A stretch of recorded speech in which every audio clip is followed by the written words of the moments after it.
오늘은 로마서 1장 18절부터 32절의 말씀을 통해서 하나님의 은혜를 나누겠습니다. 성경은 죄의 기원에 대해서 첫사람 아담이 타락함으로써 모든 인류가 타락하게 되었고, 죄의 결과로 인간은 하나님과 관계가 완전히 단절되었다고 말하고 있습니다.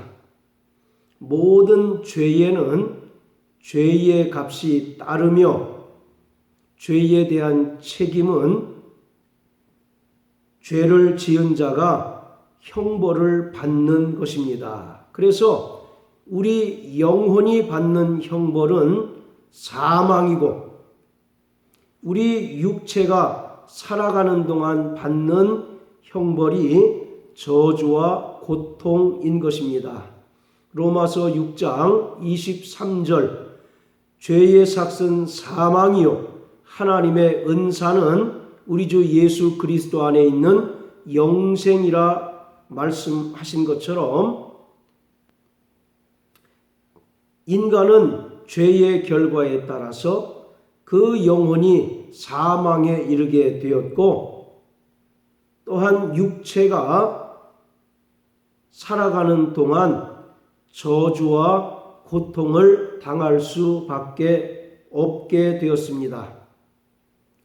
범죄한 순간 아담의 영혼은 사망하였지만 그 육체가 생존하는 동안 저주와 고통을 당하였는데, 여기서 저주와 고통이란 하나님으로부터 공급되는 모든 행복이 상실된 것을 의미합니다. 뿐만 아니라 인간의 범죄는 피조계에도 영향을 미치게 되어 땅이 아담으로 인하여 저주를 받아 가시덤불과 엉겅퀴를 내었다고 성경은 말씀합니다.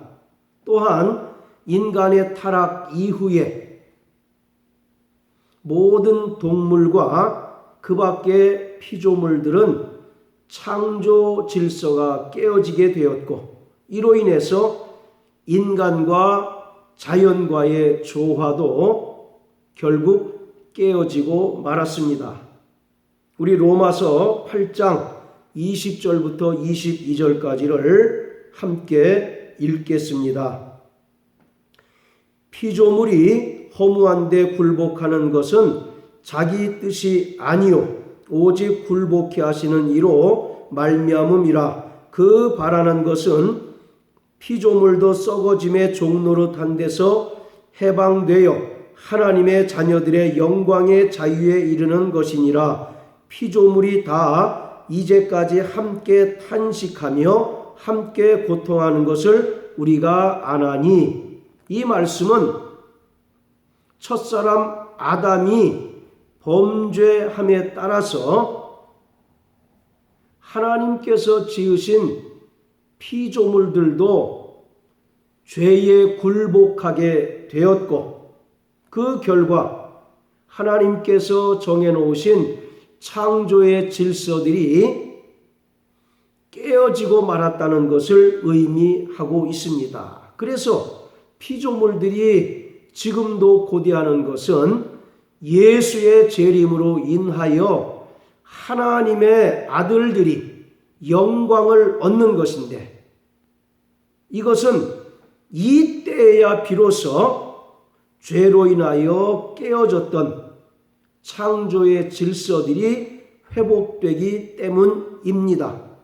창세기 1장 30절에 보면 하나님께서 모든 짐승들에게 푸른 풀을 식물로 주셨다고 말씀하십니다. 그런데 우리가 잘 알고 있는 것처럼 생태계에는 먹이사슬이라는 것이 있어서 상위 포식자가 하위에 있는 동물들을 마구 잡아먹는 일들이 일반적인 현상으로 나타납니다. 이것은 하나님께서 짐승들을 지으신 본래의 목적과 질서에서 위배된 것이고, 이것은 결국은 인간의 타락 이후에, 창조의 질서가 깨어진 이후에 발생한 현상인 것입니다. 자, 이처럼 인간의 영혼이 죽게 됨으로써 생명의 근원 대신 하나님과의 관계가 단절되어 버리고 말았습니다. 또한 범죄의 결과로 아담은 자신의 고유한 형상, 즉 하나님의 형상을 상실하였고 더 이상 선하고 의로운 존재가 아니라 불의한 존재가 되고 말았습니다. 하나님의 성품을 상실하였고 하나님을 아는 지식을 잃어버렸으며 교만하여 자기를 숭배하고 인간의 마음이 전적으로 부패하게 되었습니다. 창세기 1장 26절과 27절에 보면 하나님께서 사람을 지으실 때 하나님의 형상대로 남자와 여자를 지으셨다고 말씀하십니다. 하나님의 형상대로 인간을 지으셨다는 것은 다른 피조물들과 달리 특별한 존재로 인간을 지으셨다는 것을 말하고 있습니다. 그리고 하나님의 형상대로 지으셨다는 것은 크게 두 가지 의미를 내포하고 있는데, 하나는 하나님께서 지으신 피조된 존재라는 것이고, 또 하나는 비록 하나님께서 창조하신 피조물이지만 다른 피조물들과 달리 인간은 독립된 인격체, 지정의를 가지고 그 의지를 사용하고 의지를 따라서 선택할 수 있는 권리가 주어졌다는 것입니다. 이처럼 하나님의 형상대로 지음받은 인간은 삼중적 관계 속에서 살아가야 하는데, 첫째는 하나님과의 관계에서 하나님께서 공급하시는 은혜와 생명을 따라 살아가야 하는 존재입니다. 헬라어로 사람이란 말은 안드로포스라고 합니다. 이 안드로포스라고 하는 말은 위를 바라보는 존재라는 뜻으로 의역하면 하나님을 의지해야 하는 존재라는 뜻입니다. 이와 같이 하나님의 형상대로 지음받은 인간은 하나님 안에서 하나님을 의지하고 그가 공급해 주시는 신령한 은혜와 생명을 따라 살아가야 합니다. 그리고 두 번째로 하나님의 형상대로 지음받은 인간은 서로 다른 사람들과 상호 동반자적이고 보완적인 관계를 맺으며 살아가야 합니다. 하나님께서 형상대로 남자와 여자를 지으셨다고 말씀하셨는데, 이것은 어떤 지위나 계급을 의미하는 것이 아니라 상호 동반자적이고 상호 보완적인 관계 속에서 살아가야 함을 의미하고 있는 것입니다. 그리고 세 번째로 하나님의 형상대로 지음받은 인간은 자연을 지배하고 다스리고 통치하는 관계 속에서 살아갑니다. 그렇지만 아담이 범죄하여 타락함에 따라서 이러한 관계들이 깨어지고 어긋나게 된 것을 성경은 말하고 있습니다. 그래서 하나님 안에서 하나님을 의존하며 살아가야 하는 인간이 죄로 인하여 하나님을 떠나게 되었고, 하나님을 떠난 인간들이 우상 숭배를 하는 죄를 범하게 되었던 것입니다. 그리고 서로 동반자적인 관계를 맺으며 살아가야 하는 인간들이 이제는 상대방을 경쟁 관계로 생각하여 상대방을 밟고 일어서는, 또 상대방을 해롭게 하는 그런 관계 속에서 살아가게 되는 것을 우리가 볼 수 있습니다. 그리고 세 번째로, 타락한 인간들은 자연에 대해서 정복자적인 파괴 행위를 통해서 파괴 행위를 일삼음으로써 환경을 파괴하고 환경을 오염시킵니다. 그런데 그 여파가 고스란히 우리 인간들에게 다시 옴으로써 인간들을 위협하는 결과를 초래하게 되었던 것입니다. 지구온난화나 또는 기상이변들이 모두 성경은 죄로 인한 결과물인 것을 우리에게 말씀하고 있습니다. 성경은 죄의 종류를 원죄와 자범죄로 설명하고 있습니다. 물론 원죄와 자범죄라고 하는 단어는 성경에 나타나 있지 않습니다. 원죄는 아담으로부터 유전한 범죄가 아니라 아담의 후손들이 하나님의 의를 잃어버리고 그 마음이 부패하고 그 마음에 하나님 두기를 싫어하고 마귀를 쫓아 살려고 하는 죄성을 말하고 있습니다.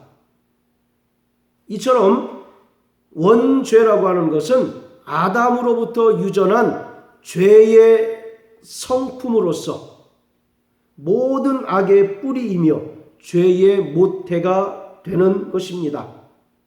그리고 이 원죄로부터 진액을 공급받아 열매를 맺게 되면 그것을 자범죄라고 이야기합니다.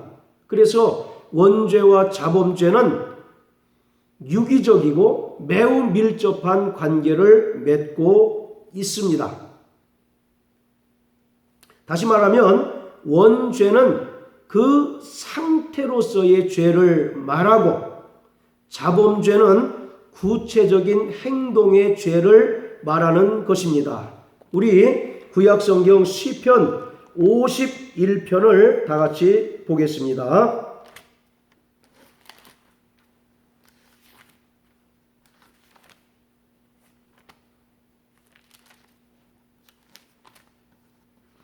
시편 51편 5절, 내가 죄악 중에 출생하였으며 모친이 죄 중에 나를 잉태하였나이다. 이와 같이 인간은 어머니의 태에 잉태되는 그 순간부터 이미 타락하고 부패한 죄성을 가지게 된다는 것을 말하고 있습니다. 이것을 바로 성경은 원죄라고 말하고 있습니다. 자, 또 로마서 5장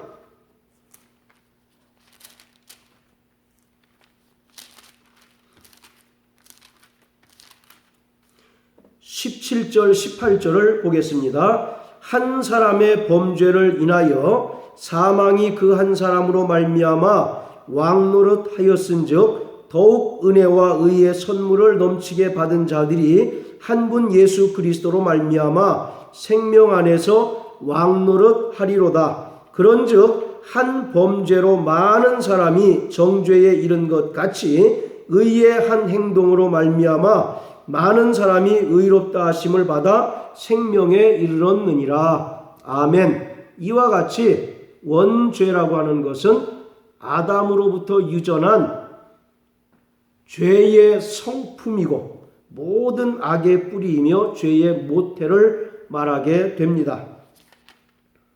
자, 오늘 본문 로마서 1장 18절과 32절은 인간의 타락한 본성과 그에 따른 죄의 상태를 열거함으로써 누구든지 예수 그리스도의 은혜를 믿음으로 의롭다 하심을 받지 않는다면 32절의 말씀과 같이 사형에 처할 수밖에 없다라는 것을 알려주고 있습니다. 여기서 사형이라고 하는 말은 육체적인 죽음을 가리키는 것이 아니라 하나님과의 영원한 단절로서 둘째 사망을 가리키고 있습니다.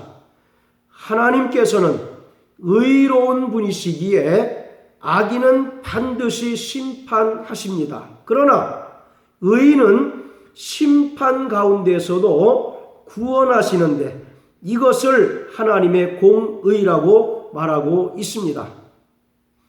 하박국서 3장 2절에 보면 주여 주의 일을 수일 내에 부응케 하옵소서라고 하는 하박국의 고백이 나오는데 이것은 하박국이 2장 4절의 말씀과 같이 하나님께서 오직 의인은 믿음으로 말미암아 산다라고 하는 말씀을 받았을 때에 하나님의 일들이 속히 진행되기를 원합니다라고 하는 의미로 고백한 것입니다. 하박국서에 보면 하나님께서 하박국 선지자에게 저 갈대아 사람 곧 바벨론을 들어 사용하셔서 남유다를 심판하시고 멸망시키실 것을 말씀하고 있습니다. 그때 하박국이 하나님께 항의하듯 하나님 저 불의한 이방 민족을 통해서 어떻게 하나님의 백성들을 심판하시는 것이 옳은 일입니까? 라고 물었을 때에 하나님께서는 너희들이 율법을 떠나고 우상을 숭배함으로 말미암아 저 갈대아 사람을 도구로 사용하셔서 너희를 심판하시고 멸망시킬 것이다 라고 말씀하십니다. 그렇지만 그 가운데서도 하나님을 믿는 그 의로운 자들은 구원해 주실 것을 약속하십니다. 그 말씀을 들은 하박국이 3장 2절을 통해서 주여 주의 일이 수일 내에 부응케 하옵소서라고 하는 고백을 하고 또 3장 하반부에 보면 감람나무가 없고 포도나무가 없고 우양에 소와 양이 없을지라도 구원의 하나님을 인하여 기뻐하고 감사하리라는 그 놀라운 고백을 하고 있습니다. 오늘 이와 같이 하나님께서는 의로우신 분이십니다. 악인은 반드시 심판하시지만 의로운 자들은 그 심판 가운데서도 구원하시는 것이 하나님의 공의인 것을 믿으시길 주의 이름으로 축원합니다. 모든 인간은 죄인으로 또 죄 아래 있는 자들이기 때문에 하나님의 심판을 피할 자가 아무도 없습니다. 하나님의 심판은 공의를 기초로 하고 있기 때문에 아무라도 핑계하지 못하고 또 아무도 그 심판을 피할 수 없습니다.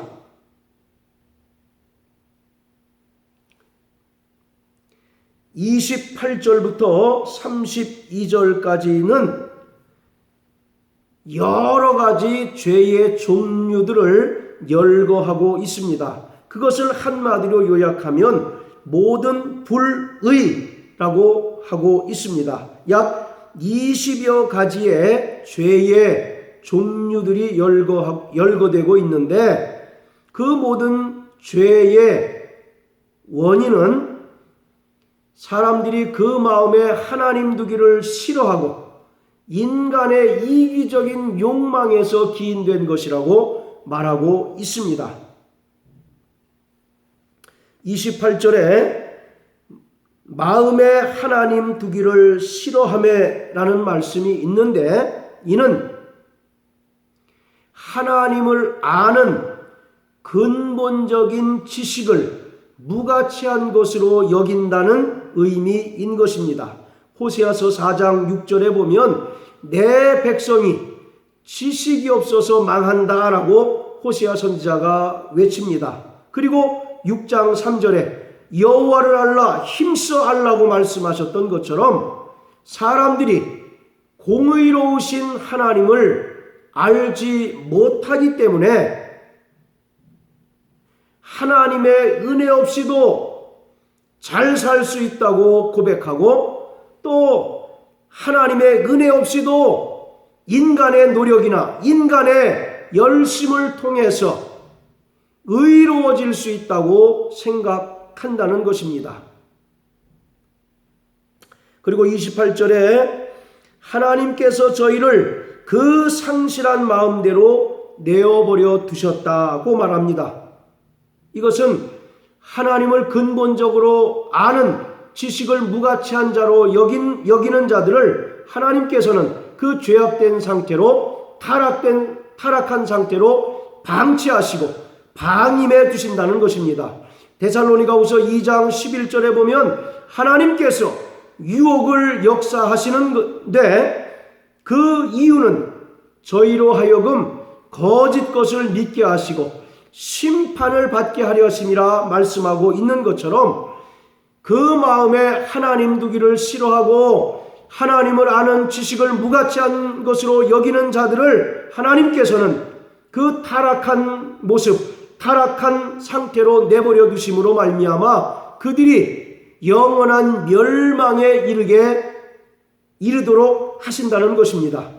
그리고 32절에 보면 저희가 이 같은 일을 행하는 자는 사형에 해당한다고 하나님의 정하심을 알고도 자기들만 행할 뿐 아니라 또한 그 일을 행하는 자들을 옳다 한다고 말하고 있습니다.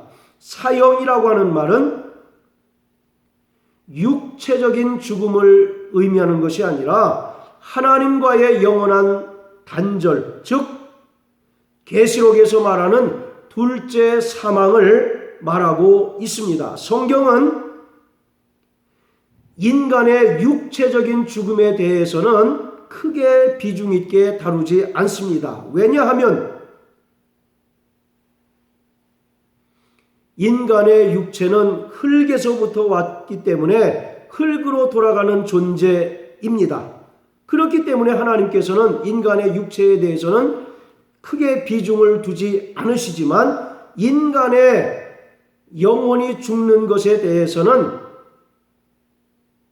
많이 안타까워하시고 또 하나님의 아들 예수 그리스도를 보내주셨어요. 그럼에도 불구하고 여전히 타락하고 부패한 본성을 따라서 여러 가지 죄를 짓고 살아가는 자들은 결국 하나님의 엄정한 심판에 의하여 영원한 사망에 이르게 된다는 것입니다. 그렇다면 우리 마음에 하나님 두기를 기뻐하면 이러한 죄악들을 행하지 않을 수 있을까요? 성경은 그렇지 않다고 말합니다. 왜냐하면 인간의 본성 자체가 근본적으로 타락하고 부패했기 때문에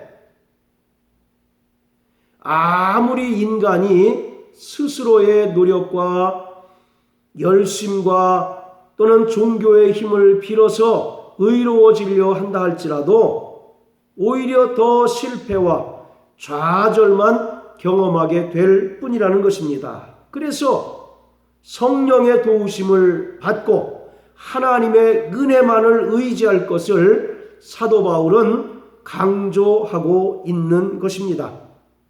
로마서 8장 32절에 성령은 우리의 연약함을 아셔서 친히 탄식하시고 간구하십니다. 우리가 성령을 받아서 방언을 말하고 또는 외적인 은사를 나타내는 것도 중요하지만 근본적으로 성령의 도우심과 성령의 힘으로 말미암아 우리 안에 있는 죄의 속성들을 이기는 것이 가장 중요한 일임을 성경은 우리에게 말씀해 주고 있습니다. 오늘 우리의 신앙생활은 우리 안에 있는 죄의 속성을 죽이는 과정인 것입니다. 이것이 일회적인 사건이 아니라 끊임없이 우리 안에 있는 죄의 속성들을 죽이는 훈련을 하는 것이 성도의 신앙생활인 것입니다. 누구나 자기 안에 있는 죄의 속성을 죽이는 것은 너무나 힘이 듭니다. 왜냐하면 오랫동안 너무 익숙하고 너무 친숙하기 때문에 그것과 결별하고 죄성과 이별하는 것은 우리 안에 큰 고통과 많은 희생을 감수해야 하는 일이기 때문에 많은 사람들이 도중에 실패하고 여전히 예수를 믿고 구원받은 하나님의 자녀가 되었음에도 불구하고 썩어질 구습을 따라 사는 그런 경우를 많이 보게 됩니다. 그러나 우리가 분명히 알아야 할 것은 이 땅에서 우리 안에 있는 죄의 속성들을 죽이는 고통과 희생을 감수하지 않는다면 그러한 자들은 영원히 꺼지지 않는 불못에서 영원한 고통을 당할 수 있다는 사실을 우리가 깊이 염두에 두어야 하는 것입니다.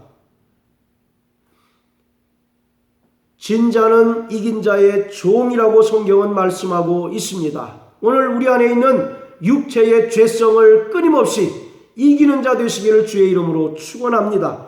때로는 우리의 힘으로 육체의 죄성을 이기지 못하기 때문에 하나님께서는 때로는 고난이라고 하는 외부적인 방법을 통해서 우리 안에 있는 죄성을 이기도록 도와주십니다. 성도의 신앙생활에는 필수적으로 고난이 따르게 되어 있는데 그 고난이라고 하는 것이 하나님께서 구원받은 하나님의 자녀들을 거룩하게 다듬어 가시고 만들어 가시는 하나의 과정인 것입니다. 그래서 우리 성도들은 고난을 당할 때 오히려 기뻐하고 고난을 당할 때 자신을 돌아보고 다시금 하나님 앞에 회개하여 우리 안에 있는 육체의 죄성들을 이기고 하나님의 거룩하심과 같이 거룩한 신앙생활 하기를 힘쓰는 자들입니다. 하나님께서 출애굽한 이스라엘 백성들을 광야 40년 동안 혹독하게 훈련시키신 것은 하나님의 백성으로 합당하게 살게 하심으로 가나안 땅에 온전히 들어가게 하셨던 것처럼 이 땅에서 성도들의 신앙생활은 끊임없이 자기와의 싸움이고 자기 안에 있는 죄성과의 싸움을 통해서 하나님의 거룩하심과 같이 거룩하고 또 신령한 영적 생활을 하도록 하기 위함입니다. 성도는 구원받은 것에서 안주하는 자가 아니라 구원받은 이후에 끊임없이 성화의 과정을 통해서 하나님 나라 백성으로 적합한 자로 만들어져 가야 합니다. 다듬어져 가야 합니다. 그런 자들만 영광스러운 하나님 나라에 들어갈 수가 있습니다. 그래서 오늘 사도 바울은 구원받은 것도 중요하지만 구원받은 이후에 성화의 삶도 반드시 성도들이 성령의 도우심과 성령의 충만함으로 말미암아 그 과정을 통과해야 된다라고 말씀하고 계십니다. 오늘 이 설교를 듣는 우리 모든 성도들에게 성령의 위로와 또 성령의 도우심으로 말미암아 자기 속에 있는 죄의 속성들을 이길 수 있는 자 되시기를 주님의 이름으로 축원합니다. 할렐루야.